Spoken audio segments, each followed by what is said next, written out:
good to go. Yeah, okay. All right. So yeah. Well, we actually that time. Well, where we finished off was you were in the merchant navy, and you were doing trips around Africa.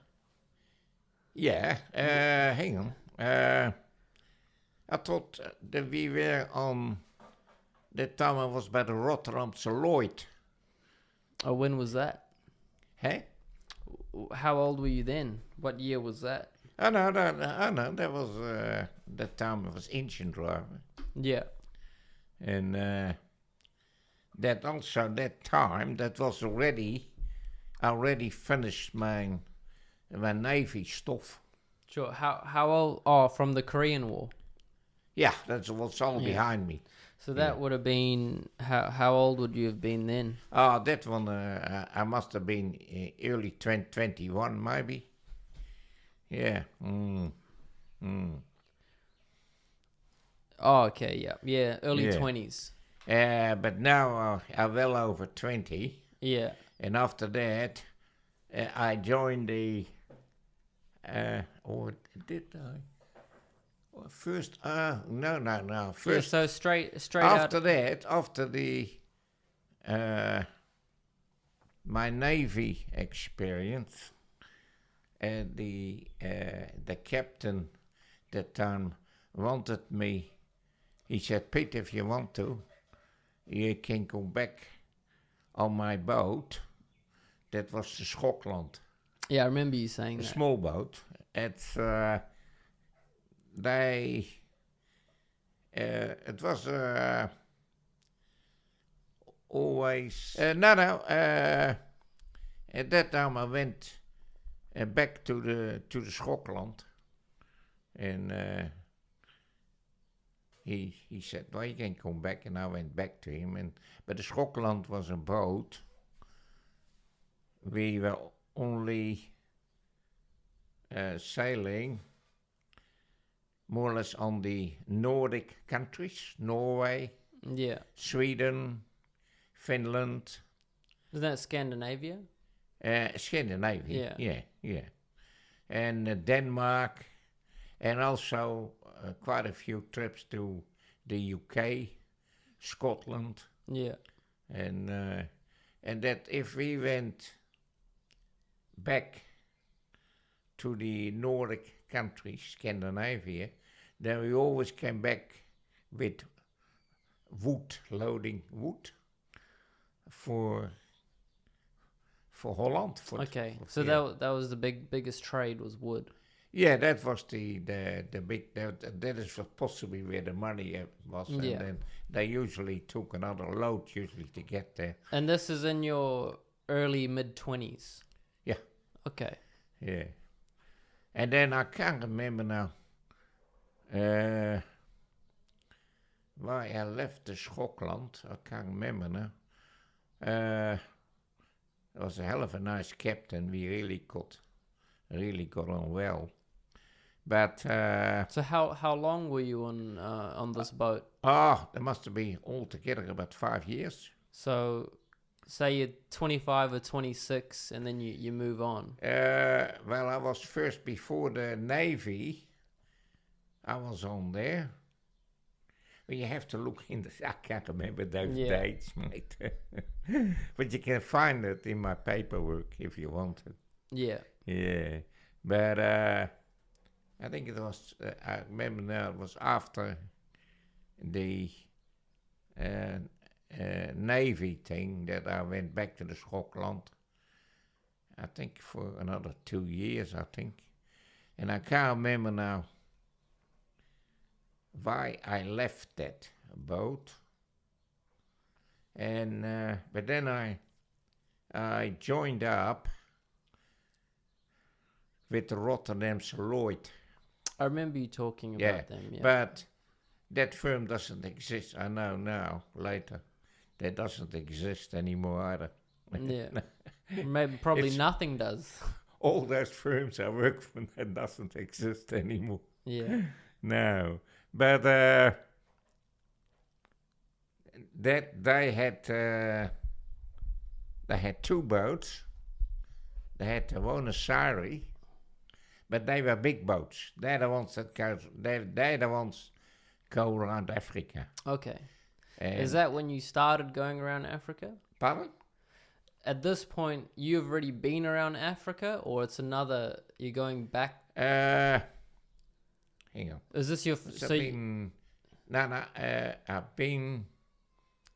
Oh, that was in another boat. Yeah, hang on. What name was that now? Yeah, I've been that time in the Mediterranean met with another boat, but there was also a different size, a medium size. And that was already that we went around Africa too. Yeah. But that time I was... What's the name of that boat now? I had to look in my paper. It's all right, doesn't matter. Yeah. But from the boat that you left, the one that you went to Scandinavia and Nordic countries. What was the best memorable story you can remember from that boat? Well, I never really got in my memory. We were just there to do the job and get your salary. Yeah. And it just that was always good in Sweden. They had always what they called it in Sweden. There was always a sort of every Swedish town where we came, they had a sort of an amusement park. Oh, okay. Yeah, and in that amusement park, there was always good entertainment, and then there was also dancing with ladies. There was also always dancing. Yeah. Yeah. Oh, that was all. Yeah. Pretty good. Yeah. Yeah. I wonder if that's still around today. Oh, I don't know, mate. Yeah. That's, I'm just talking about... You have to remember, in my time, there was no television. Yeah, true. There was no mobile phones. Yeah. Don't forget that. But there was radio, right? There was radio. Yeah. But even that was...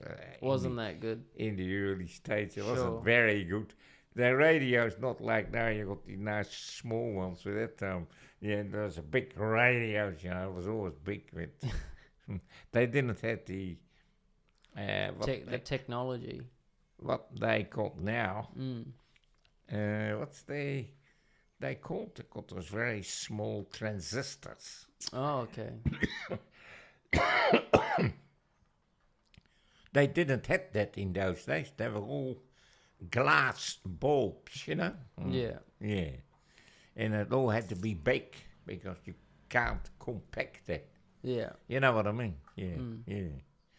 Yeah.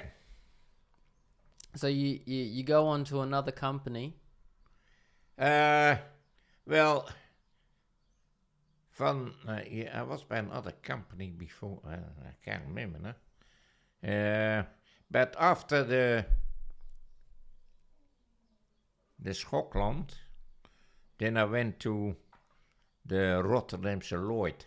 And what did you do on that boat? No, that's the same thing. Same thing. Yeah. Same Engine driver, same engine driver, same countries? No. No, they were both. They were always consistent. We went around the world, actually. Oh, really? Yeah. You get the first Africa. See, those days, there were no containers yet. Yeah. And what they did, you get in one place, you load stuff up. Well, it had nothing to do with me. And not we. We were only there to sail the boat. Yeah. Like that was we were for. But they were all with other companies. And they organized the load. And that can be cars. That may be possibly had to be shifted from one place to another. Okay. You know what I mean? So everyone on your boat, all they did was run the boat? Yeah. Okay. Yeah, we didn't... so it was when you docked up, other companies would put... Yeah, that you call dock workers. Yeah. And they're the ones they unload and load. All right. And that was all well, it went to we had nothing to do with it. Sure. All us. So where did that journey start? So you say you went all around the world. What was a trip like on that boat? Say that again. You said on this new boat company that you joined. Yeah. That you went all around the world. Yeah. So, there was much bigger boats than the ones I actually came from. Okay, and then what's the trip like? Where do you start? Do you go from the Netherlands? Do you go around Africa? You get from the Netherlands, from Rotterdam. That was all where we sailed from. Yeah. Then we usually went first to Hamburg, Germany. Okay. And in Germany, we usually loaded up with, there was usually cars and other stuff, and that was usually for the, what's that place for? West Africa. Okay. We first went to the east, yeah. And then that were very big boats, pretty big. And then we had the loading capacity. You had all different apartments. Yeah. And in one apartment, remember, there was all cars. That was for West Africa. And then we had all type of freight. I don't know, it can be a palm oil or anything, you know what I mean. I never, first of all, it didn't interest me. Yeah. Secondly, I wasn't there for that. I was only to do my job. Sure. Well, you go around Africa on that boat. Yeah. And then after Africa, where do you go? After Africa, we usually went to the States first. To the States. And then from then on, we went to the Panama Canal. Okay. And do you stop? And down the other side, the other coast of the States. Yeah, the West Coast. You go from East Coast, Panama Canal, West Coast. And then also, then later on, see what, today, it's a totally different picture today with boats, I know. But at that time, we also, you came in the States, and they loading up stuff, and that had to go to Canada. You know what I mean? Yeah. And that was the same thing. Once we went down, that was to. Oh, my memory sometimes is getting. That's all right. But we went down right South America. I know. So Chile, Argentina, Brazil. Yeah, and then it went to Argentina too. First on the other side was that, I think that was Chile, was it? Chile is on... That long... Yeah, it's a long country. Yeah, we went first over there, and then we went around on the bottom, and then we went to Argentina, I believe, and then from then on...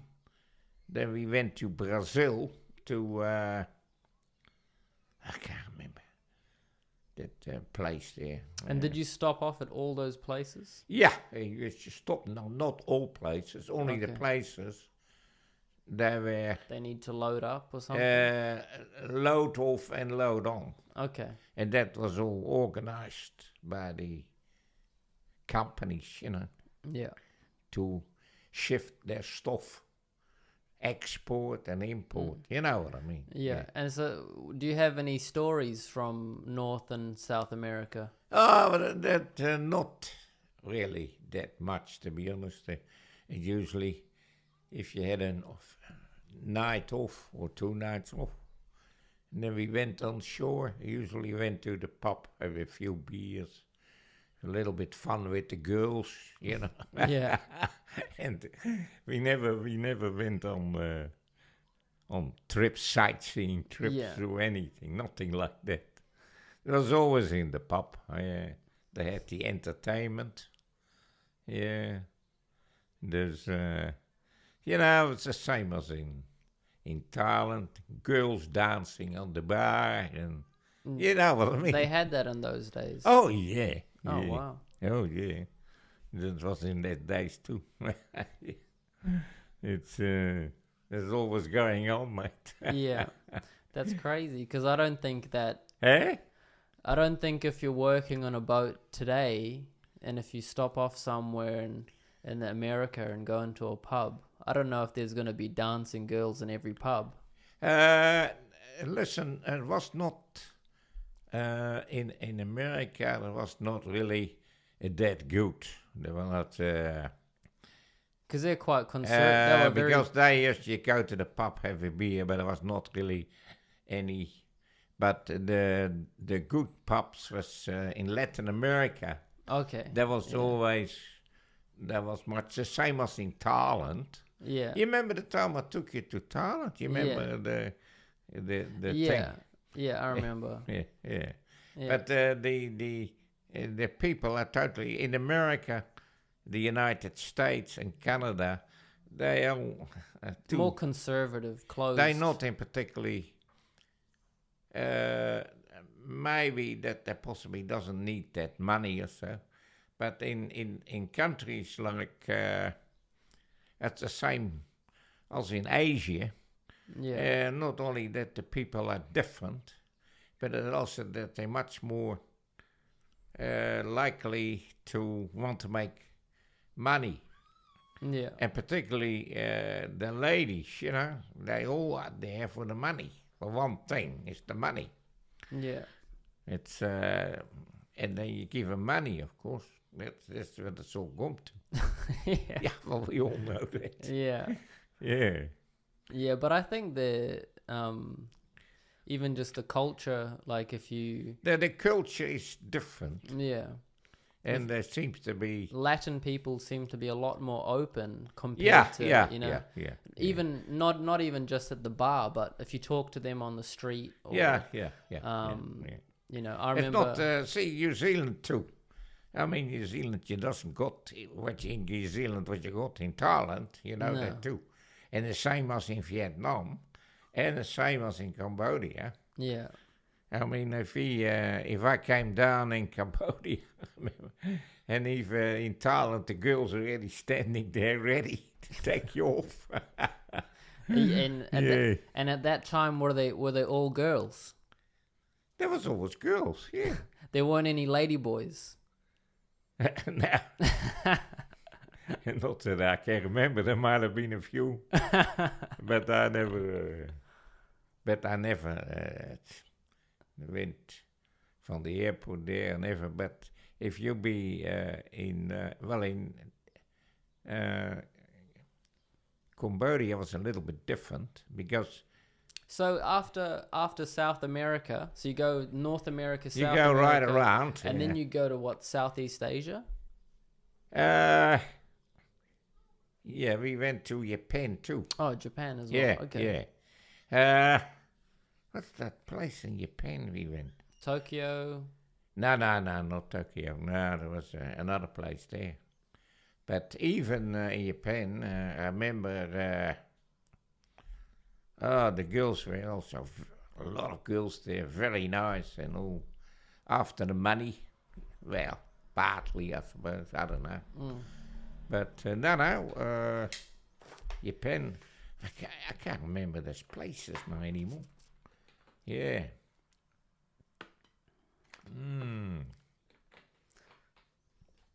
So from South America you went, what's the next stop? Oh, for South America, we usually went back to the Netherlands. Okay, yeah. All right.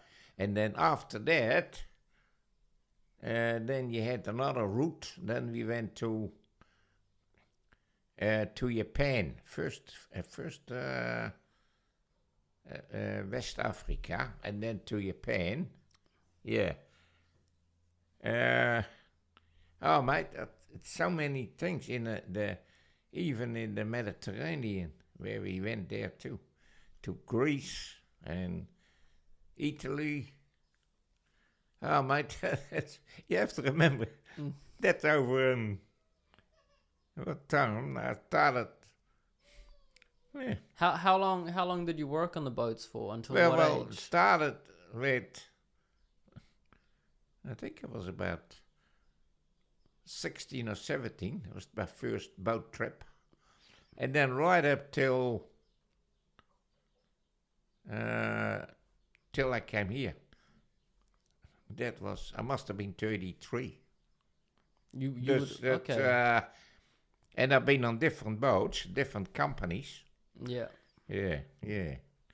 And then in between that too, we see if you be on the boat, you're not always catch a boat from Rotterdam. The company, they flew us over sometimes to boats. They didn't come there. They went to Portugal. Okay. And they flew us over. Oh. Yeah, on the old airplane still with the propellers. Yeah. And yeah, and to that the crew from that boat went off. They went back to Holland, and then we went on. Okay. Yeah. So you'd be sometimes on different boats. Yeah. Okay. Yeah. That you have to. Yeah. And there was. Yeah, there was also, I was once, that's what I told you, with the brother of that Spanish girl. Yeah. I was once on the same boat with him. Okay. And then after that we came off. And then I said, then I went to Madrid, the capital of Spain. Yeah. I went over there. And I think I stayed there for about 2 or 3 weeks, yeah. And he introduced you to his sister? Yeah. And to the family there, yeah. And then after that, it's just one of those things. But, yeah, mate, that's so many trips I made. Well, what's the most memorable trip that you had from all your trips that you can think about? Because by the sound, I remember you telling me a lot of stories that you've been all around the world and you've seen the best trips. See, the thing is, the Africa trips were more frequent. I've been only once around Latin America. Okay. I think I've been only twice to the Panama Canal, but Suez Canal. Oh, I can't remember how many times we went through there. All right. Yeah. And because there was the most of the time, we always went to the Suez Canal. And then to East Africa. That was the first, and then that was Djibouti always, I remember that. That was French. And the next one was Mombasa. And that is always one of the best places in Africa at that time. I don't know what it is now. Yeah. But we have a lot of fun there. And yeah. And then another really good place, that was Lorenzo Marques. That was Portuguese. You were saying that last time. Yeah. But is there a story or something that like how you met the Spanish girl in Spain, or you met the Swedish girl? Yeah. That was in Sweden. Yeah. Well, it's just like you. You met quite a few girls here, but you just happened to be in New Zealand. Yeah. See, I just happened to be in other countries. Yeah. You look at that way, it's more or less the same. Yeah, pretty much, yeah. Yeah. All right, so you've been on the boats for what, 10 years? Oh, yeah, there must have been at least 10 years. At least 10 years. Yeah. In that time, in the 1964, Muhammad Ali became champion. Yeah. That's Muhammad Ali. The poor bastard is dead now, you know that? Yeah. Well, do you remember when he became champion? Yeah, well, we got the news on the boat. There was the main radio was always what's it? The bigger boats. We had a special guy that did nothing else on the radio, working with other things, and then we usually get every 2 or 3 days we had a little bit of a newsletter from what's happening in the world. Yeah. And then we were notified of those things. Yeah. Were you interested in boxing? Were you interested in boxing? Not really. More really. Soccer, yeah? But just to get the major contest to make goals. It's the same thing with rugby. Yeah. If it is one of the major things, then then I look at it. Not that I'm really 100% fan of rugby. Yeah. But because it is being so much publicized, and then you look at it, don't you? Yeah. Well, especially here in New Zealand. And particularly for New Zealand, for the All Blacks, they've been sort of a big name. And, When you were on the boat, did you ever go to Vietnam? No. Because during the time you were on the boats, that's when the US would have been going over to Vietnam. That could have been that time, yeah. I think they start... I got it here. What time the Vietnamese War started? In the 1960s. The Vietnamese War started, I tell you, that time President Kennedy was murdered. Okay. Yeah. Because that was all a setup. Kennedy did not want a war in Vietnam. Yeah. And then they got rid of him. And then they got Johnson. And that time he started. That was... Yeah, Kennedy... when did Kennedy get assassinated? I don't know what time he died. I got it here somewhere, but he... assassinated 1963. 63? 63. Yeah.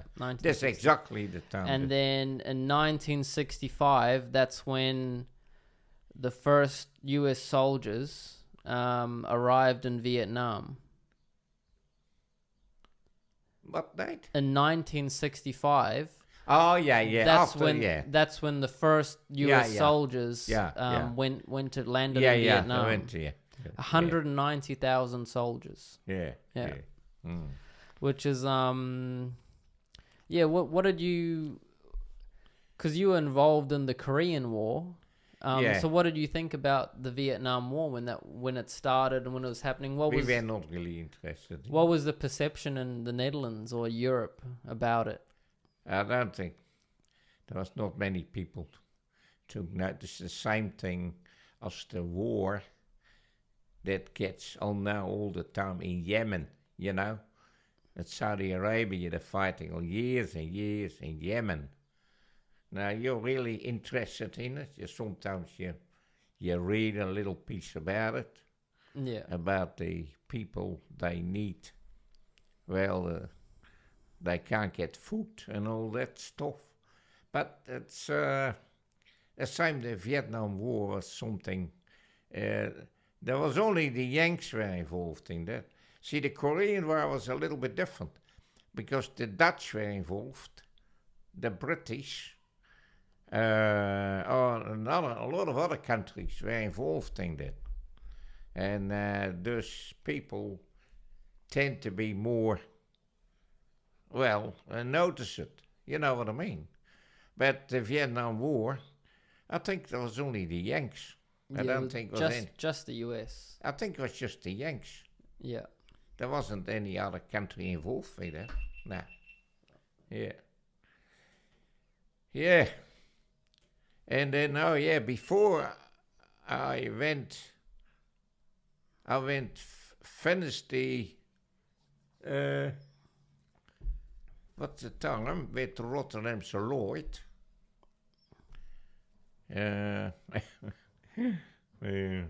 Because then you would have been, early 30s when you finished? Yeah, maybe 29 or so. You've seen it, you can have it in the book. Yeah, I'll have a look. So after you finish on the boats... No, I didn't fit after the Lloyd, the Rotterdamse Lloyd. That was the first, I believe, the first container service in the world. What? That was from the Hof, was the And I went there, and the only thing we did, sailing from Northern Ireland up to Preston, England. And it was mainly, what's happening? Oh, just my camera. Yeah. Anything wrong with that thing? Yeah, I don't know. It's I think it's just too old. Yes? Yeah, but carry on. Yeah, but that was the first time I ever been on boats. They had 4 boats. And our job, there was a Dutch company.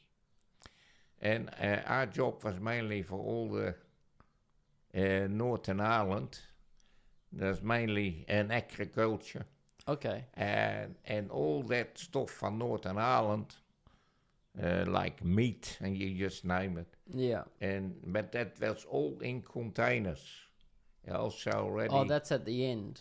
Yeah. Okay. And that was, we went from... That's when containers started. Oh, that was the time, I think, after that, there was other companies started that too. Okay. That was all in the container service, yeah. So, was that your last time? That is my last company. Okay, all right. And then after that, how old would you have been? I think it was 33 the time I came in New Zealand. Okay. So after you finish on the boats, what made you decide, like what did you do when you finished? Well, listen, I came back to my parents and I stayed there maybe a month or 2 months. I can't remember. What made you stop working on the boats? You just wanted a break? Or? Well, listen, if you be on the boats, you can't have a proper social life. For example, you can't marry. There's no use to have a bloody wife if you always be away. Yeah. And what about if you get kids? You don't see them grown up because you've been always away. Yeah. That's not a life. It's all right for if you be young, but it's not if you get older. I wanted that time more. I had enough of all that unsettled life I had, and always traveling and traveling and traveling. There was nothing else than that. I was looking, I said, no, I might have to go to another country. And in Holland, it was still after the war, although it became better, but everything, whole Europe was still pretty well, it wasn't any good. No opportunities. Not only no opportunities, but the wages were low, and it was not in particularly well, it's all right now, I suppose, but not in my days, not Sure. in the time I came back there. Thus I decided, and then, I don't know who somebody put on this, and then it was certainly in the Dutch paper, there was a big ad in the paper for skilled workers require for New Zealand to emigrate. And I was thinking about that. I said, oh, well, that might be the right country to go to, New Zealand. And because with all the trouble we had in Europe, I reckon the Russian army could still move in there. That time everybody was frightened for the Russians because they were only in Berlin. They had the whole, you know. And I thought, I might as well pack up and go there. Let's see how things go. And what did you know about New Zealand at the time? Not really much, but of course, before I went, I took another English course to, improve my English. Yeah. And that time, of course, we got some information about what New Zealand was. And I thought, oh, well, that suits me fine. It's the country. And then I might be able, see, in the Netherlands, you never could buy a house. What I bought that time in the Ford F with land around and things like that. That's all you know yourself. It's all, and that attracted me to settle down there. And just like that time, how Ford F was, yeah. And I didn't like to go in apartments. 4, 5, or 6 high. I said, no, forget about that. Dus I said, I go to New Zealand. And that time, that I don't know who's, of the Dutch government or the New Zealand government, subsidized that, the trip. And that was also the last trip of the Oranje. It was a passenger ship. And that took, just imagine those days, because there were no airplanes flying to New Zealand yet. Those days, well, short distances, but not any long distance, not like what they do now. And that took 6 weeks, mate, with the boat to New Zealand. Yeah. Did you believe me? That's a long time. That's a long time, but it was a good trip. It was a really good trip. We had a really lot of fun on the boat because it was a passenger boat. And it was also the time I took a sort of a holiday. You could take holiday. You booked into, if you came on the Suez Canal and they took you off the boat, it was with a special group. Just people they booked in, like me, Sam. You don't know Sam, one of my other mates. I know Sam. You know, remember Sam? In Australia. Yeah. Yeah. Oh, yeah, that's him. Yeah. Yeah. He was also that time on the boat to New Zealand. Yeah. And me, Sam, and there were a few others too. I can't remember now. And we booked a special trip. It was a little bit of an extra money, of course. It wasn't in the fee. And then we went, I think, to Cairo, because it took the boat, I don't know how long it took the Oranje to get through the Suez Canal, but it was at least quite a few days. Is that because it's a big boat? Oh yeah, the Oranje was a big boat. So you got to go slowly through the canal? You're very slowly, okay. Yeah. And also maybe you got stops there, I know, because even with the cargo boat we went through. Yeah. That time I remember there was also always, but I can't remember now how long it took to get to that canal, but it was always at least 2 or 3 days. Sometimes it's something to do with other stops or formalities. I'm not quite sure. Is that when you saw the pyramids? Yeah. And then I went meet Sam, and then we went on that trip, and they took us off, and we went on a car, passenger car, you know. And then they showed us all the museum in Cairo. I went over there too, where you see all those pharaohs, those mummies, you know what I mean. And then later on we went to the pyramids. What did you think of the pyramids? Yeah, well, it's all right, I suppose. It's incredible how they all built those things. Yeah, well, that's what I'm asking, because you're a carpenter, right, by trade. Yeah, but there is no carpentry in pyramids. No, that's what I'm saying, and even today they don't know how to build the pyramids. Possibly, if they really want pyramids, they can build them right today. Yeah, but not like how they've made them now. But back then, they were. That's all big stones, all up. There is no cement, nothing in. Yeah, they all pretty good too, very good. How do you do that? Yeah, I don't know. That's people 2,000 years or 3,000 years ago. No, I think it's that they say it could be even 10,000 years ago. Well, no.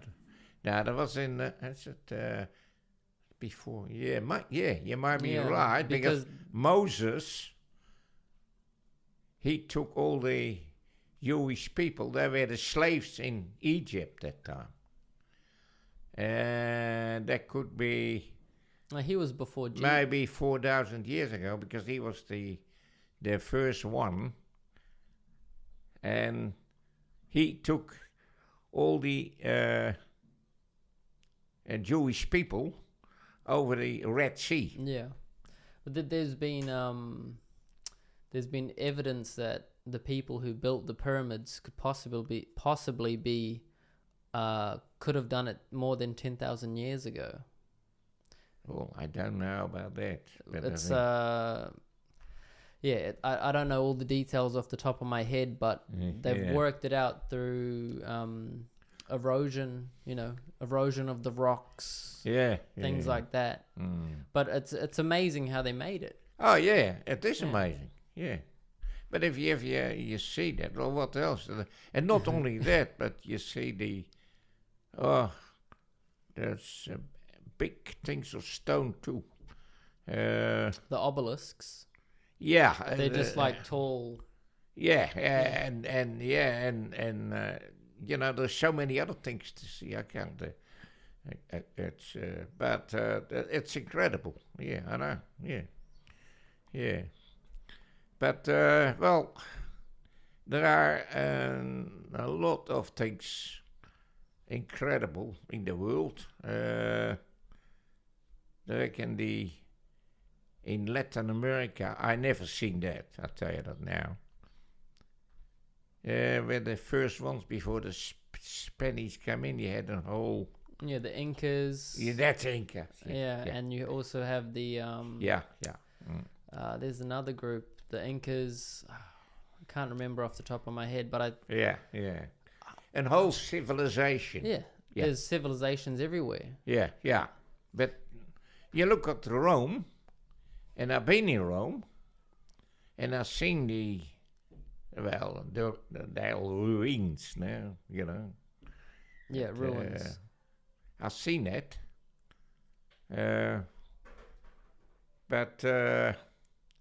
Once we were in Naples, I think it was in Naples, that they give us the opportunity to have a quick trip to Rome. And it was only 1 day trip, I think. And I've seen the Colosseum. Yeah, I think it was all part of it, if you know what I mean. It wasn't. But that is amazing too, how they built that. But you have a look today. What is amazing in the modern world is about those airplanes they built, double deckers, and they can fly right through from. You fly around the world. The A380. Yeah, and that is the Airbus and the Boeing and. Yeah, it's pretty amazing. Yeah, listen, that's amazing too. You have a look at how they do that. I wouldn't have a clue. Yeah. There are always a lot of amazing things in the world, Yeah. All right, so let's go back to. It takes you 6 weeks to get to New Zealand. Yeah. So you was there any other stops on the way? Pardon? Were there any other stops on the way? Did you encountered any bad weather? Because I remember. No, we never had really any. The only one was a little bit rough, a little bit up from Australia to New Zealand. I believe that was a little bit roughy, but the rest of the journey was all smooth seas. It's really good. Because I remember you telling me that there were some times on the boats where you thought you were going to die. Oh yeah, but that was not. That was in the commercial. That was on the commercial. And I've been on these very small boats and commercial too. That they were not. I've been on big boats. Well, that time big. There's not now big any. But I was also on much smaller boats. So what was the worst storm you've been in on the sea? Oh, I can't remember what the worst one, but I've been to a couple of rough ones, I tell you. Yeah. And particularly in Gibraltar there, what they call that, because my memory is gone. And there was always, there were some areas on the sea. They could be very petty rough, I tell you that now. Yeah. And I've been in that way. Once I was on the North Sea too, and I've been in those storms that there were other ships that were lost. Oh, wow. They sunk, yeah. So you're lucky. Dus it didn't happen with us. That's good. But it can be also in different circumstances. Yeah. Hold on. Yeah. Give me a minute, I just need to pee. Okay. Well, what else you want to know? Well, it's good you survived those storms. Yeah. What's it like being in a storm, a big storm on the sea? I tell you one thing, mate. It's not fun. I tell you that. Listen, you can't eat because your plates are flying over. Yeah. And then you usually get, even if he doesn't get really seasick, but you're not feeling good with that. And saying there's not so much, see, the worst thing is if you go with the boat and you're moving and then you got a certain time and then you're moving actually all the time on the side the same way. And then you can prepare yourself. But in between there, you get those, what would I say, suddenly there is another high goal, well, how can you say that? And that just comes in between in the... Like a big wave. Like a big wave suddenly comes in, that is not outside the normal... pattern where you're actually in. And then you doesn't know what, sometimes you just, it's the same, particularly, it wasn't only for me, but it was for everybody on the boat, particularly in the engine room too. That wasn't fun, I tell you that now. But it's always a short time if you've been through it. And then you come on your, well, on where you want to go, the harbor you want to go. Eventually, you get there, and then most of the time, and then you usually go to the pub or you have a drink on the boat too. After that, sometimes. And then everything is, well, you forget about it. You know what I mean? It's just another things you have to get over. Yeah. It's the same as the rough things you've experienced in your life. Not that rough was my life, of course. Probably not. Don't think so. You dock in New Zealand. You finally get to New Zealand. Yeah. And then what happens? The time I was in New Zealand, we arrived in Wellington. Okay. Yeah. Now, I was lucky. On the boat, there was a lady, she was married in Auckland. But she more or less, maybe, I don't know how you call it, we liked each other. I would not say laugh, but just, you know what I mean. Just, you got along with her. Yeah, and she was living in Auckland. And what happened was, the time I came in Wellington, And there was a couple of guys. I remember one guy I knew in Wellington. I met him there. I didn't meet him. And they straight away, they had a house there. Forgot the street. And I could straight away rent a room there. Okay. In Wellington. And in Wellington... And I got a job that straight away in the building too. It was a little bit for me to get around those things, to get myself, get building knowledge a little bit, rehearsed, if you know what I mean. Yeah. And then, because what? And then I was 6 weeks there in Wellington, and then I still had telephone contact with that lady. By the way, she's dead too now. Okay. Yeah. All right. She was about a little bit older than me, not much. And because I've seen her name in the paper too. Oh. Yeah. That's how you find out when everyone dies. You look at their name in the paper. Yeah. She was... I think she was 92 or 93, the same as my mate. Oh, she did well. I think she was about 4 or 5 years older than me. Yeah. But she rang me. Oh, we kept in telephone contact, more or less. And then she said to me, and I can't remember that she said, no, she said, I think I'd be pretty sure you'd be better off in Auckland. And didn't like Wellington, really. Yeah. Have you ever been in Wellington? Yeah, only once. Yeah. I just walked around the city a little bit. Yeah. Very windy. Yeah. First of all, it was always very windy. That's one thing. And secondly, I did not really... I thought by myself, no, I better move to Auckland. She said to me, you be in Auckland, Pete, you will...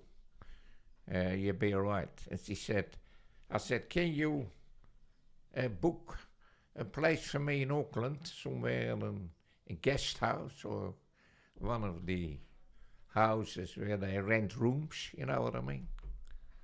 And she said, no problem. And then she got me the name of the street. It was somewhere in Grafton on a house that doesn't exist anymore. It's all been demolished now. In Grafton, and there was a house where they renting out rooms. You know what I mean? Yeah. Then I went to Auckland, and and then I went to that address. Yeah. And then from then on, I was in Auckland, and then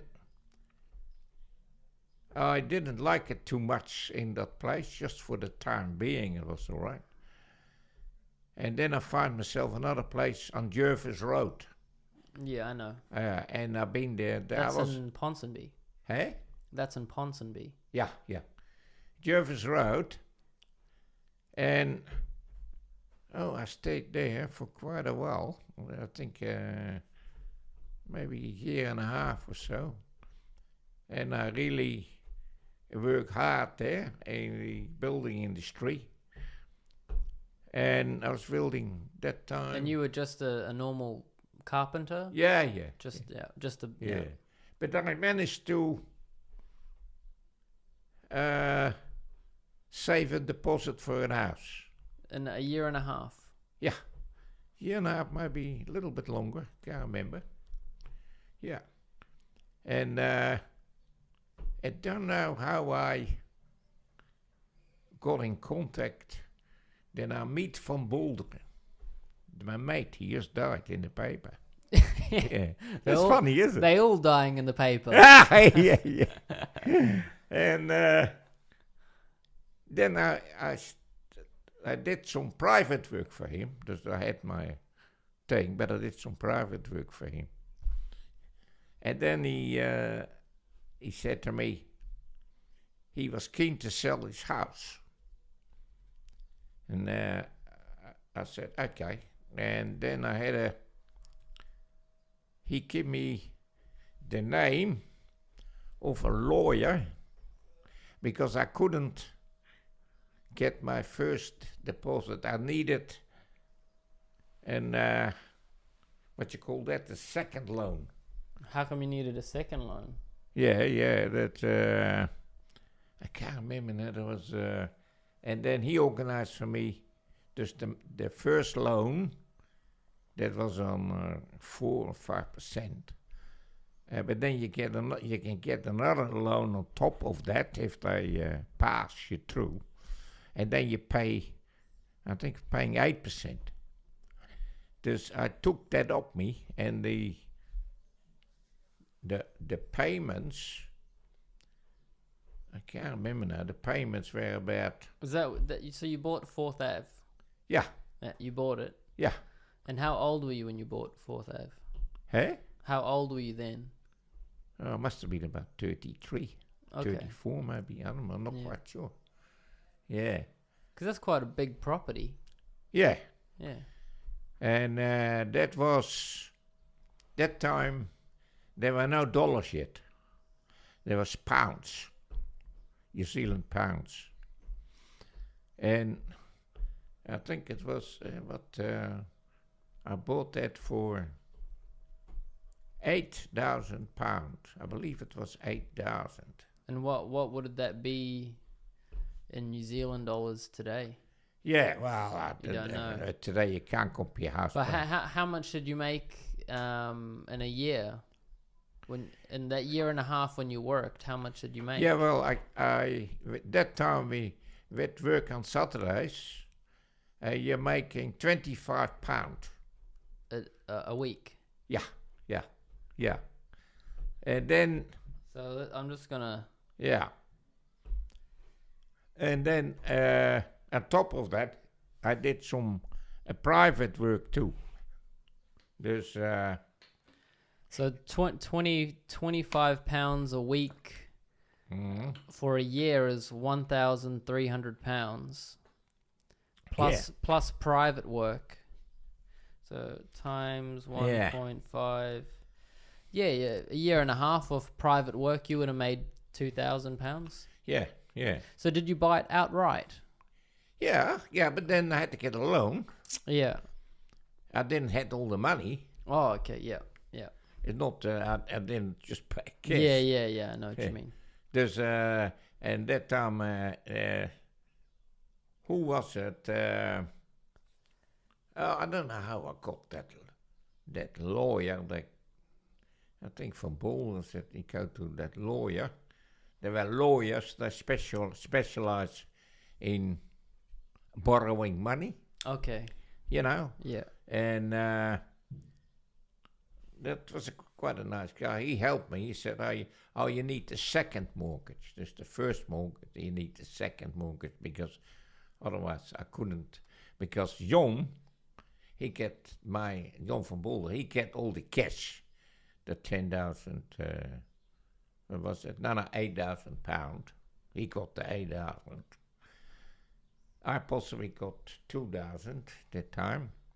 And then the rest was from the loan I got, and that even in Fort Ave, I don't know how much I paid that time. I was still making £25 a week, and then I had Sam in my house. Jon from Baardwijk? Yeah, I know. He was in my house too. He was in. And Pieter, Pieter Spiker? No. No, he's only still. They three. Is he's still alive? Hey? Is he still alive? Yeah. He's not in the paper yet. Nah. You had a talk with Van Baardwijk. Apparently his wife is very. He lives in Pakuranga somewhere. I've never been in his house. I've been in his first house he had in the beginning. And but we more or less, we still be in contact with a phone call. Yeah. Sometimes it's once or twice a year. Sure. Yeah. But we doesn't see each other, more or less. The last time I saw him, That was on the funeral of John's wife, John, you know, John van Baardwijk's wife, Mackie. Yeah, his wife died. Yeah. That's already 5 years ago. Yeah. And, yeah, that's the last time I've seen him with his wife. Well, he had a nice wife too, but apparently she had cancer, right? Hey? Didn't she have cancer? What? Didn't she have cancer? I can't get you. Didn't she have cancer? Oh, yeah. She had a lupus, or what they call it, some form of cancer. Yeah. And apparently, I had a talk with John just a couple of days ago, and we had a talk about Pieter's. He said, oh, yeah, she's pretty bad at the moment. Dus here we are. So, going back and they were all the rooms, they were rented out. So when you bought it, because when I was a kid, there was many houses on that property. When you bought it, how many houses were on the property? No, there was only that house. All the other things I built myself. Yeah, but just the one that John was living in? Because when I was growing up there, John lived in the house closest to the driveway. That was the house I used to live in. Okay. And then the house where we living in, but that was much later. I built that myself, and there was the other garage. I built that too. Yeah, you built the other garage. You built some flats as well. Didn't you have flats? You had some apartments or something. Oh, hang on. Then I also had I can't remember now, there was another flat there, and there was in the front. I thought that was a sort of what you call those things for? You can't call those things there. Those, those mobile things. You had a caravan. Hey? Caravan. Yeah, caravan. Yeah, that's it. Yeah. And I had that station too, further down. And I had that, I can't remember if I had that rented out once. I don't know if it was rented out the time you was there, No, Johnny was living in it. Hey? Jonathan was living in the caravan eventually. No, I don't think so.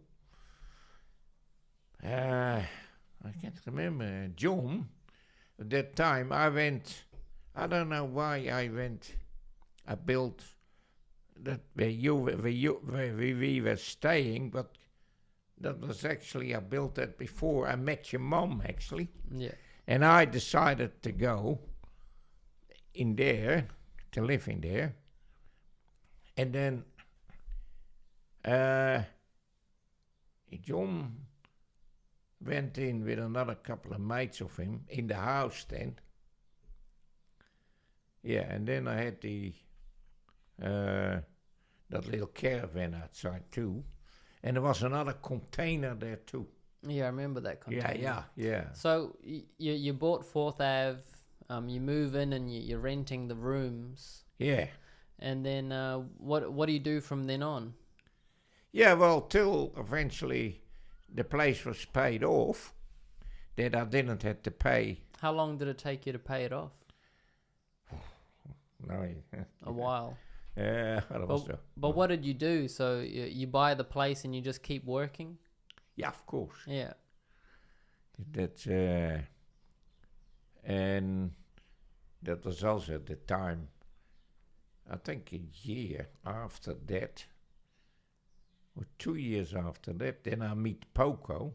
Yeah. And then she starts slowly moving in. Yeah. So you just decided to go on a holiday to the Cook Islands, or? Oh, that was later. Yeah. Oh, so where did you meet Poco?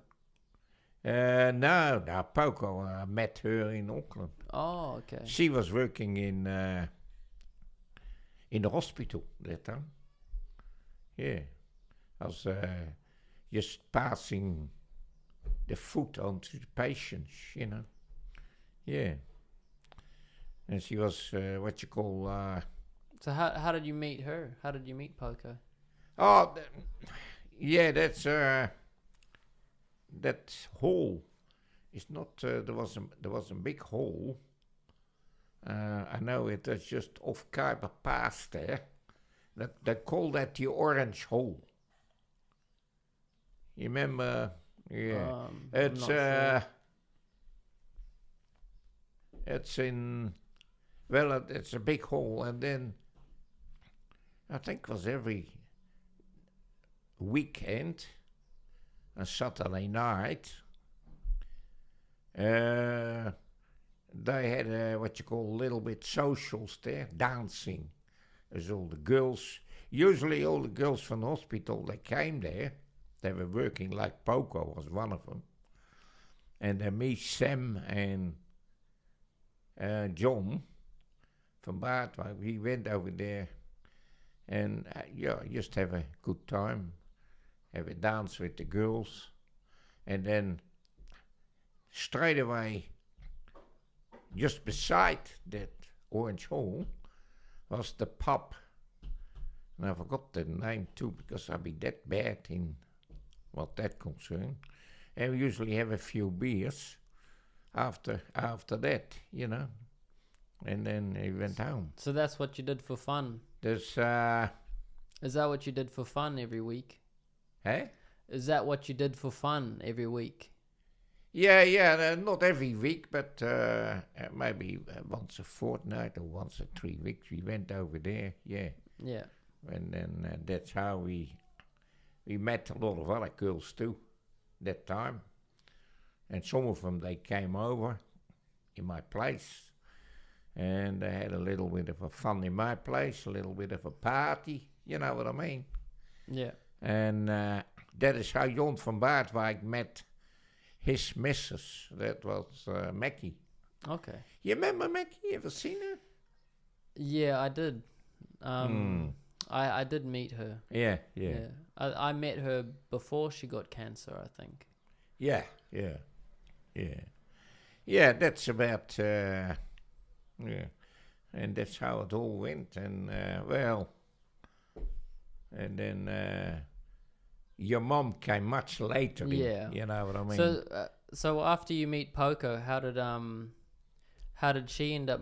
How did your relationship start with Poco? You meet her at the dance hall. Well, the relationship with Poco was pretty good, but what's happened was she became depressed. Yeah, but that's much later on. Yeah, that was later on. Yeah. So. And that was the time. And at that time I had no other women in my life. That lasted for 5 years. Just imagine. She didn't want to go to the doctor. She didn't. Mate, that was hopeless. And and then I had Mina that time. That was another worry. Intellectually handicapped. Sure. But before all of that, how did she end up moving with you into 4th Ave? Well, before that, Poco actually slowly moved in. Yeah. And then Pieter would have been the first child? Yeah. And then John. And then John. And then Mina. And then Mina. Yeah. And then so during this time, you're just working and... Yeah, of course. Yeah, I know you're always working. But, I was working. You're notorious for just always working. Yeah, always was working. I mean, but what was there anything else you were doing? Just raising your family or supporting your family? Well, that was by working you support the family with your money. Yeah. There's. But anything else? anything else happened? No, not really. No, I don't think so. No, I can't remember anything else. Well, at the time Pieter was growing up a little bit, and John, and because how old were you when you had Pieter? Oh, hang on. I must have been maybe 34, 35. I had to look it up. Yeah. But then I got him on the soccer team, and I got John on the soccer team. And then every week I went out with them to the soccer, and the same what you do with the kids, Western Springs, walk around with them, you know. And then they got a bike, and the biking in Western Springs, and me and Poco went over there. We went so many times, and mainly to Western Springs all the time, because that time. It's a really nice park. Yeah, the closest, and then to the zoo there. I can't remember how many times we went there too, that time. And then you had that museum there from technology. Yeah, there. Yeah, Motat. Motat, yeah. Well, you've been there too. Yeah. Yeah, I went all the time with my kids that time too, Motat. Yeah. You went there. And, yeah. This, and how did that feel? Like, was that a happy time of your life? Well, yeah, that was a very happy time of my life, yeah. Compared to growing up in the war, I mean. But it all started changing. So when did it start? So how old was by the time you're taking John and Pieter and Mina to Western Springs? How old are you? Well, that's right. For the time they be, well, maybe. So you must have been in your 40s by the time they were playing soccer. Late 30s, maybe. Late 30s. Yeah, I can't remember now exactly. I really have to get back to the things. But no, the late 30s. Then I went to the beach. Of course, we went many times to the beach. Mission Bay. Mission Bay, and with Poco we went. What's that? Over the shore, we went to that beach too. What's that? Browns Bay. Yeah, Browns Bay, and the one further down, Browns Bay. Orewa. Hey? Orewa? No, not Orewa. No. Browns Bay, and then there is another beach further up. That is a very popular one. Oh. A Long Bay, is it? I can't remember. Yeah. Yeah. But we went there quite a few times too. And at that time I had a car. We didn't get the family driving around there. Yeah. And during that time, Elvis Presley would have been very famous. Oh, yeah. He was too. Yeah. He was famous. And he was... I still like him if I see him on the thing. Yeah. Yeah. And the other ones were very good. What you call the Bee Gees you had. Oh, the Bee Gees. And then you had... I like the Bee Gees. Yeah, I like them too. Yeah. Well, they're dead too. The two of dead, is it? Yeah, I think... Two of them are dead. Yeah, I think so. Or two or three. There's only one. I'll be pretty sure there's only one that's in life. But it could be two. I'm not quite sure. Yeah. But, and then you had the Beatles. Yeah. Yeah. Is that in the same time when you're time period? That was all in the time. Who was your favorite? Hey? Who was your favorite? I don't think I had a favorite. I quite liked them all. I liked the Bee Gees. I was liking the Elvis. Maybe Elvis must have been the outstanding favorite for me. I can't remember now, but Elvis was pretty good. And yeah, and the Bee Gees, and the Beatles, yeah, And the other band, he was pretty good too. Was the other band, the other name? Said they was popular too. What's the name again? I can look it up. No, that was the other band. That's I know, but I got my memory's just slipping. That was also from I Can't Get No Satisfaction. You remember that song? Oh, I can't get no. That was what the satisfaction. Yeah. Oh, Rolling Stones. Hey? Yeah, Rolling Stones. With Mick Jagger. Yeah. Yeah, they were all the... They're still touring today, I think. I am not sure. Yeah. It's incredible. Yeah. No, the Rolling Stones, the Beatles, Elvis. Yeah, they were the most popular musicians those days. Yeah. Yeah. So then what happened? Well, after Poco got... Because when did she get depression? So you had a happy family life. Yeah. Right? You have 3 kids. Yeah. John and Pete. Yeah. Unfortunately, Mina's intellectually handicapped. Yeah. Which is a... Mina in the beginning wasn't that bad. At times he was as a kid, you know what I mean? Yeah. And it's... I don't know if it started getting wrong that time. John was 14 or 15 and he got in trouble with the police already. Oh, you know that, do you? I remember you telling me he got in trouble. Yeah. And then Pete got in trouble with the police too. At 14, 15? Yeah.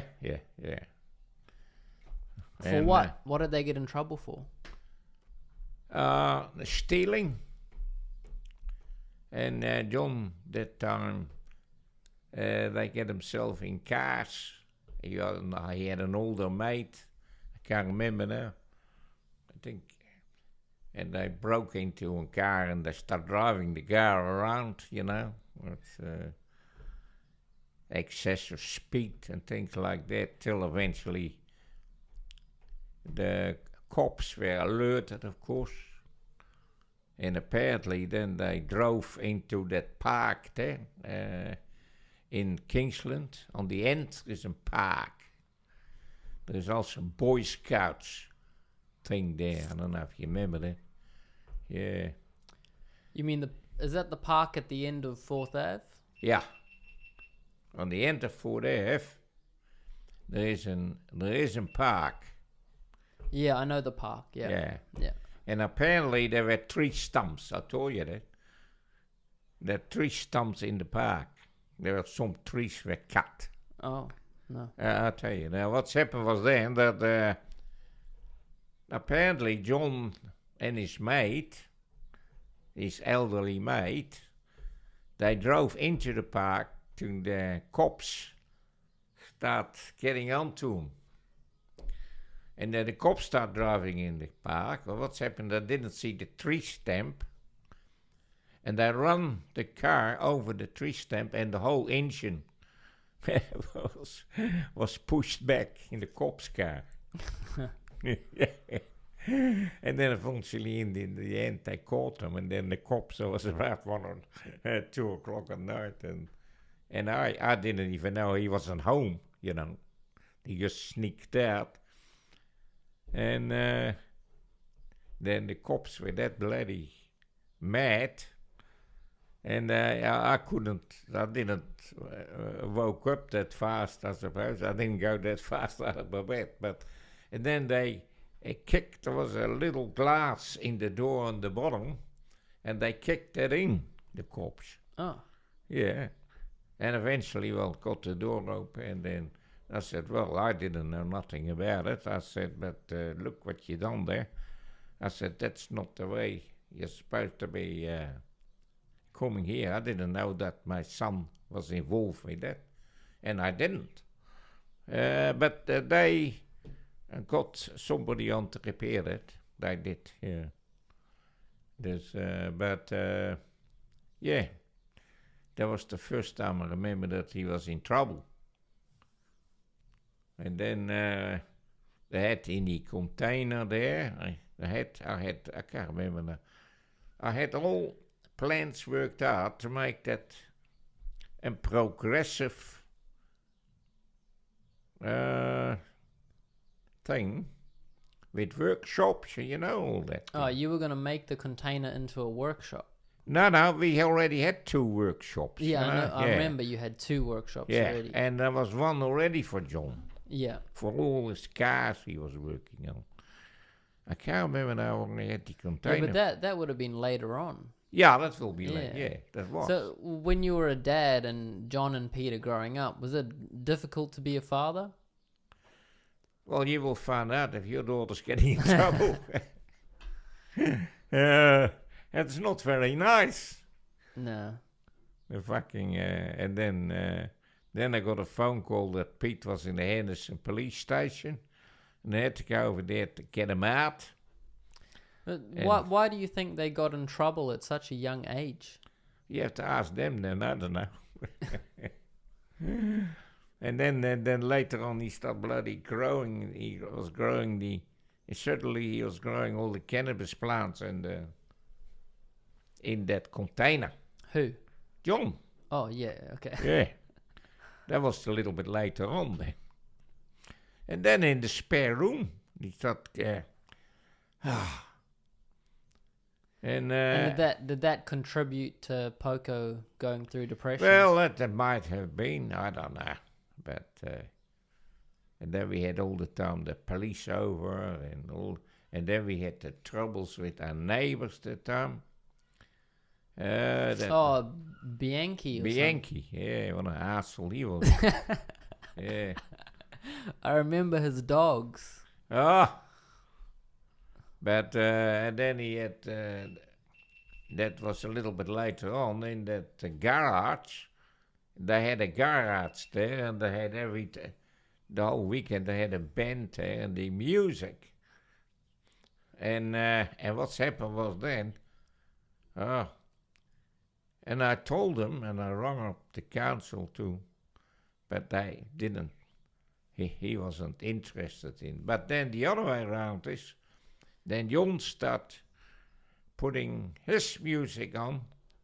That time he was living in my flat, in my house actually. And then he couldn't sleep, and then he started, then John and Bianchi, they had a sort of a scuttle. He tried to hit John, and John fucking hit him back, I don't know. And, mate. What a fucking asshole he was. Yeah. Was he a young guy, or I never remember seeing him? I just remember hearing about him.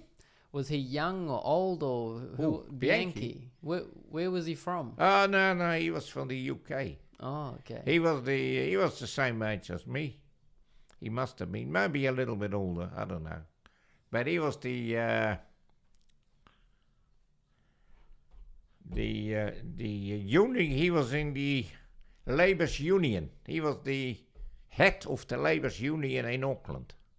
Labour, you mean the political party? No, the Labour's Union, working. For builders. Yeah, you had to see that time. I don't know if they still got it, but even so, you could not.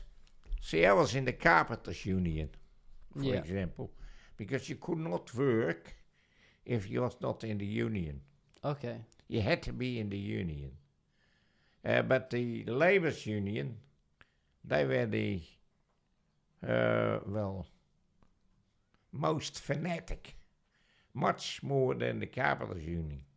Fanatic about what?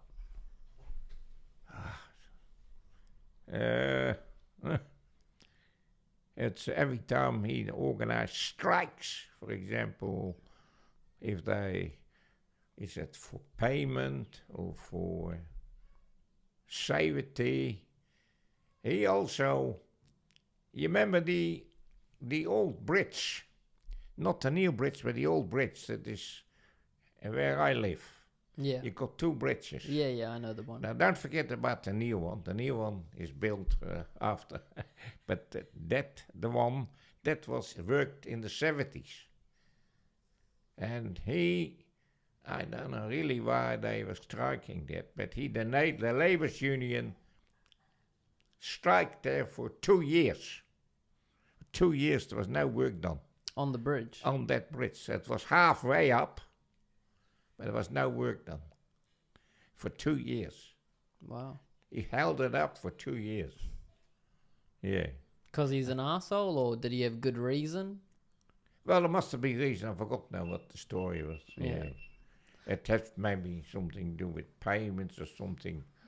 It also, see, if a worker was dismissed, and if it was for, well, then you went, for example, you was be dismissed and you not agree with it, and then you went to the union. Yeah. And the union start laying, and they start talking with the companies. With the company. Yeah. What the reason was and things like that. Yeah. Dus I am not sure what the reason was of that, but all right. It could have been higher pay. But he held the Brits up because he was the union that time. He was the head of the union. Okay. Yeah, even the time I was working in Fletcher's, he once said, "Oh, you're working," and he also caused a strike for the labourers. I can't remember what job that was. But also we were still working, but if you get the labour's union, then you can't. If the labourers are not working, you can't. The labourers are involved with all concrete pouring and things like that. Dus it start holding up the building. You know what I mean? Yeah. Yeah. And maybe Fletcher's after that. Eventually, that strike was settled. I can't remember now what that was all about. And then Fletcher's, it was Wilkes Davis, I never forget that. They were the contractors for that bridge. They were doing that job. Wilkes Davis, that was then a big firm that time. They doesn't exist anymore now. But then Fletcher's got the job to finish it off. Okay. And in the last 6 weeks of the work, I was shifted over temporary to work on it too. Yeah. And then, I'll be working on all the bridges over the... and the bridge... I tell you, another bridge. I'll be working on 4 bridges. There's another one. If you be in Mangere Bridge, you be in Mangere Bridge, over that bridge, and then there is another bridge over the motorway. I don't know if you remember that. Oh, yeah, I know. Yeah. Yeah, and I worked on that one too.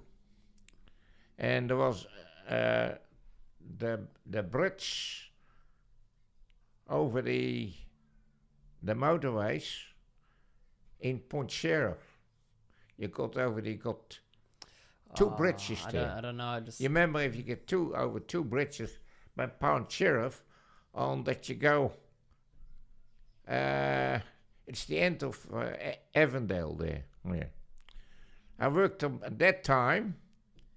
They transferred me to Brian Perry. I was working for Brian Perry. Yeah.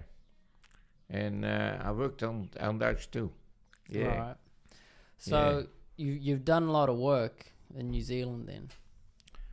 Well, I did part of it. I just always in companionship with other people. But in terms of your family life at home, how long did you live at 4th Ave for? For a while, yeah? Oh, Long time. Long time. I can't remember now. So John and Peter growing up. Yeah. Poco. Did you had a good relationship with Poco before depression and everything? Well, no. She had the depression the time I was still living in. Yeah, but before she got depressed, did you have a good relationship with Poco? Oh, yeah. Yeah. Well, possibly she didn't see much of me because I was working all the time. But she was busy with the kids, and well, in the weekends we always went out. Dus I can't. What's happened? But when I got, what actually happened? What brought me to your mom? You know that. See, Fletcher's. That was they had a job in Fiji, and they asked some people that were willing to go there for just. I think it was only for 3 or 4 weeks. And that time I went to Fiji. I can't remember now when that was.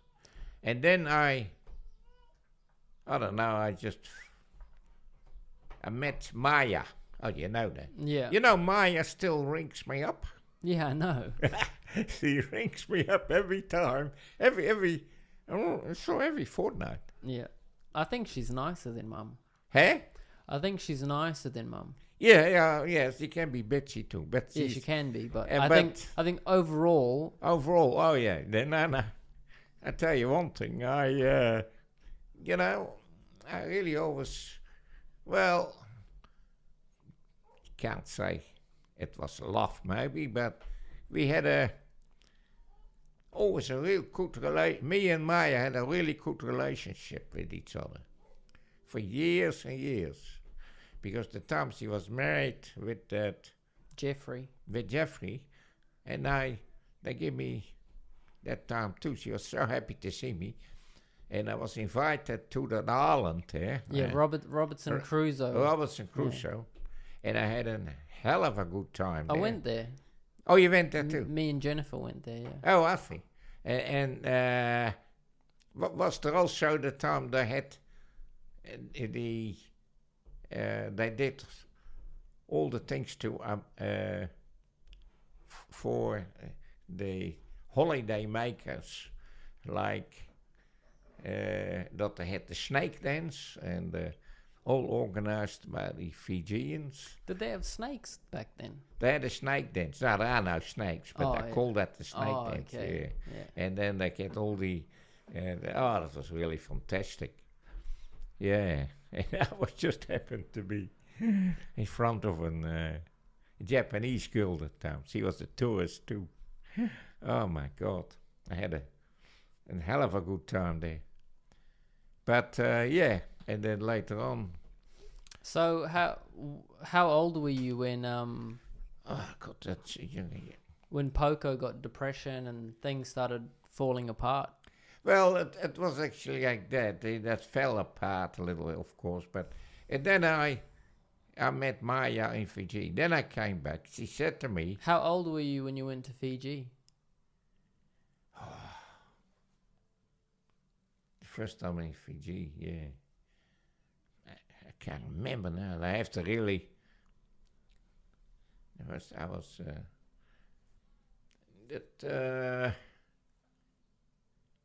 must have been... there was Mary Poco still didn't come out of the depression yet. Well... You think it would have been early 40s? Maybe a little bit later too. No, I think it must be later. Yeah. Maybe late 40s. Maybe. Late 40s. Yeah. All right. And then I met Maya there, and then she said to me the time I went back, and now listen to that. She said, "Oh, I think my sister is in trouble, and she lives in.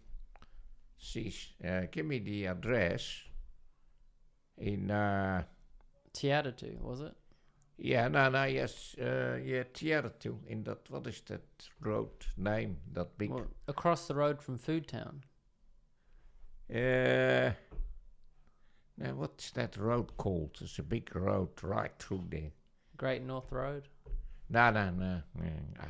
It's that's all common names, but I just can't get it in. But anyway, she gave me the address and she said, well, and and then she was with, what is that other girl? Rookie, yeah. Yeah.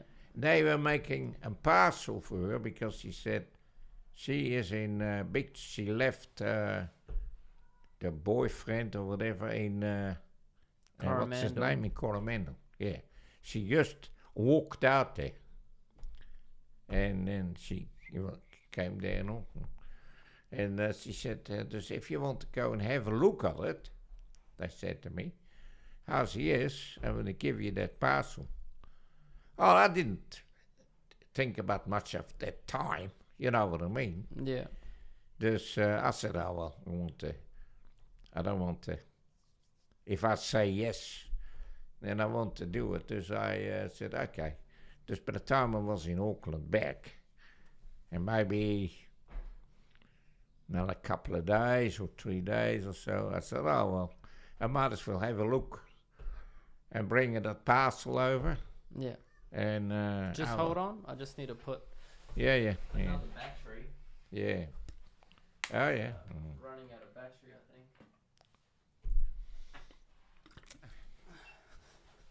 Dus eventually I went over there.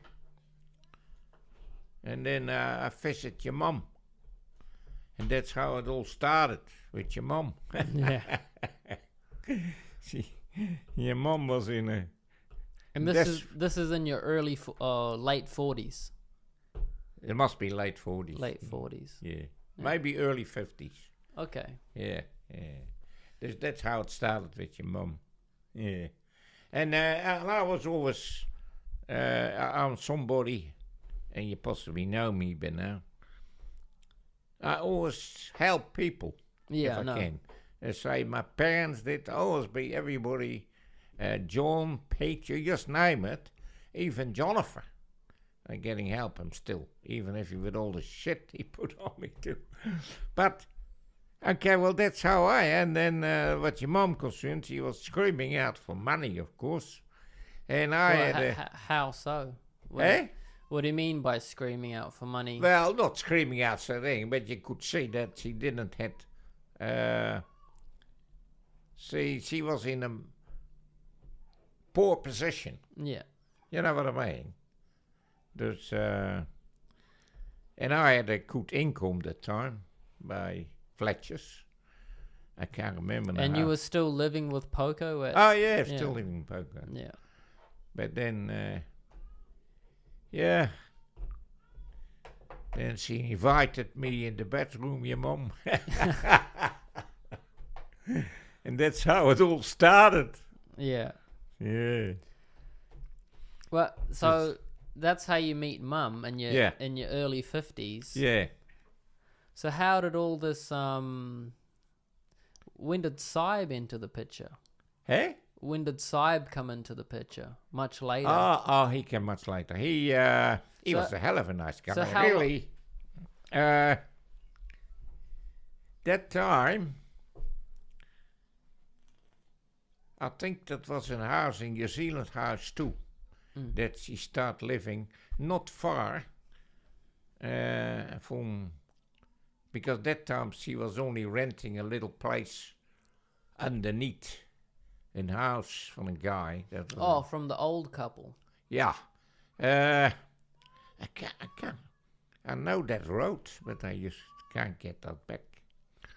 But anyway, and then she, apparently for some reason, I don't know, that she got that house in... you still remember the time that house she was living in with Saib? No, I don't know. There's also on... I can't even remember that road. But anyway, no, Saib was... I don't know how he came in the picture, but he was certainly that he was staying with your mum. Okay, but how did so you were living with Poco, you were seeing my mum. Yeah. At the same time living with Poco. Yeah. How did this all? How many years did this take? That was a long time. Went on. Yeah. I went to see your mum maybe once a week or so. You know. Yeah. So you would see mum once a week and just help her out, give her some money. And help her out, yeah, with a little bit money and with other things too. Maybe I can't remember now all the things I've done for her. I remember, but yeah. And well, Sype. No, I really like Sype. I feel so sorry that I hear that he died. He was a bloody good worker. Yeah, he worked for Morris that time. He did some. Morris that time was alive. Everyone's dead. But he died too. Well, there's not much I can do about it. Yeah. So how did it so then you must have been in your late 50s, because I would have been born when you were 59, 60. Yeah, when you been born again? 94. 94, yeah. Yeah, 1994. Yeah. So how did that happen? Yeah, now that's another story. How you come in. See, she never got pregnant of me. For reasons I don't know. We never did used any things. But she went to a lawyer because she wanted to get New Zealand citizenship. Yeah. She didn't have it. Because she had Jonathan at the time, though. Yeah. But for some reason, I don't know why she could not get... No, he was born in Fiji. Yeah. I think that's why. Yeah. And she could not get New Zealand citizenship. That she went to the lawyer, and the lawyer told her, if you get yourself another child, then I don't think I will have any problems to make you a New Zealand citizen. That must have been talk like that. And then, because she couldn't get pregnant of me, but then she went special to a clinic here, and then they found out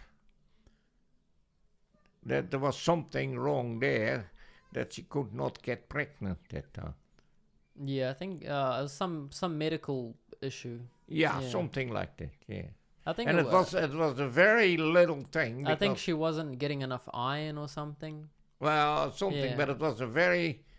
I remember she told me about it, but she didn't tell me specifically what it was. But she's always had problems with iron. Yeah, but I think they had to do a little bit of a procedure on her too. Oh, okay. Well, yeah, I believe. I don't know. But it wasn't much, just a little thing. And then after that, after that happened, and then she became pregnant with you. With me, yeah.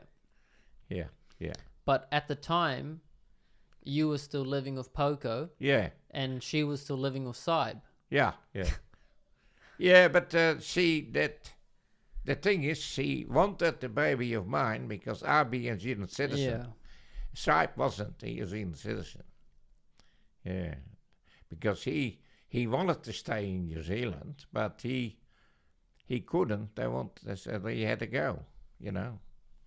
There's, that's it all. That's all how it went. Yeah. That's about it, mate. All right. So shall we stop it there for today, until I was born? Yeah, well, how far you want to go further after you was born, you know what's happened. Yeah, we'll keep going, but well, what you want to say after you're born, I mean, just... Yeah, but what was your perspective on How did you feel about having another child, especially at? Oh no, it didn't bother. I'll tell you one thing. After she had you, and then she became pregnant of me again, not long after. But she didn't want it, then she got an abortion. Mm. You know that? Yeah, you told me. Sad. Yeah. So here we are. I didn't like it because I wouldn't mind having another child. But you know how your mom is. Yeah. What she got in her head, I said, "You sure you want to do that?" You know, I told her, I said, "Don't do it." Oh, no. You know what she wanted. Yeah. Just that's it. Oh well. Well, we'll leave it there for today, and then we'll continue on next week. But there is not. Well, after you, and you know, always been looking after you since. But you're happy that I was born. Yeah, of course I was happy. Yeah. Because not many people have a child at the age of 60. No. Well, they are. Well, your mum wasn't 60. You were 60. I was 60. As a male. Yeah. I think mum must have been early 30s, I think. I don't know how your mum is how much younger. How old is she now? 50, mid-50s? Mid-late 50s. She's born in 63. Yeah, here we go. There's 63, yeah. There's then... I think she's 58, 57, 58. Yeah. Then she is how many years younger than me? Maybe 27. Yeah. 27 years younger. Mm. Yeah. There's here, that's the situation. Yeah. Oh well. Well, I guess we'll continue next week. Yeah. We'll carry on. Yeah. It's I can't. What will be? Anything else you want to add about that time?